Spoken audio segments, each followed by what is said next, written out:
JFT Hindi 21 दिसंबर। स्वीकृति और बदलाव।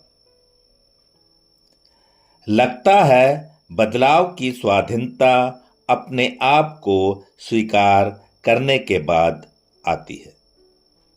बेसिक टेस्ट पृष्ठ 54। डर और नकार स्वीकृति के ठीक विपरीत है।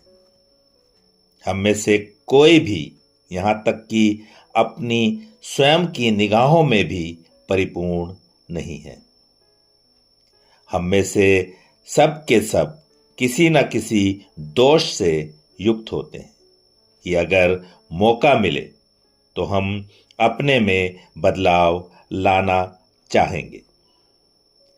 कभी कभी हम इस बात पर आत्ममंथन करते हुए हम भावावेश में भर जाते हैं कि हम अपने आदर्शों से कितनी दूर हैं।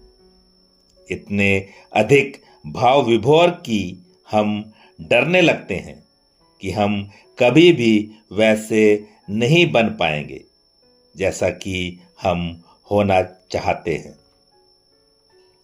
ऐसे समय पर नकारने का हमारा सुरक्षात्मक तंत्र काम करने लगता है और हमें हद के दूसरे छोर तक ले जाता है।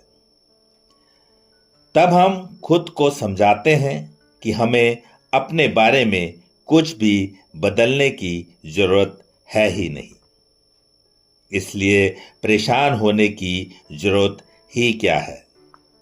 लेकिन हकीकत यह है कि इन दोनों में से कोई भी हद हमें बदलाव के लिए आजादी नहीं देती है। हम एनए के सुधार कार्यक्रम में पुराने सदस्य हैं या नए आने वाले हैं। बदलाव के लिए जरूरी आजादी 12 कदम पर अमल करते हुए ही पाई जा सकती है।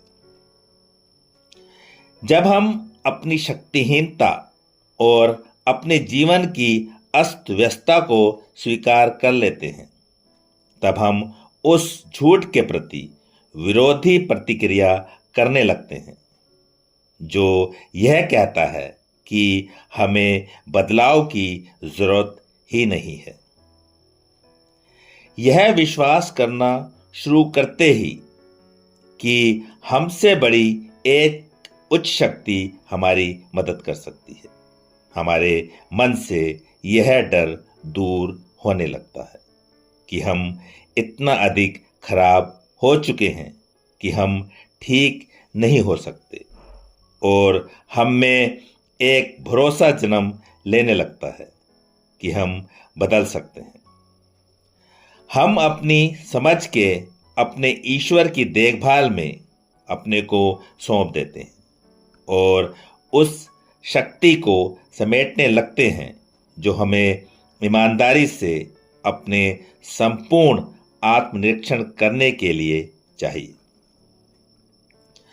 हमने क्या पाया है, इसे हम अपने ईश्वर, अपने स्वयं और दूसरों के समक्ष स्वीकार करते हैं।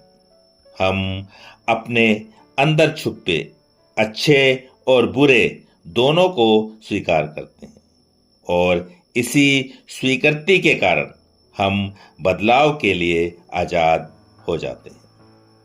सिर्फ आज के दिन मैं बदलना चाहता हूं।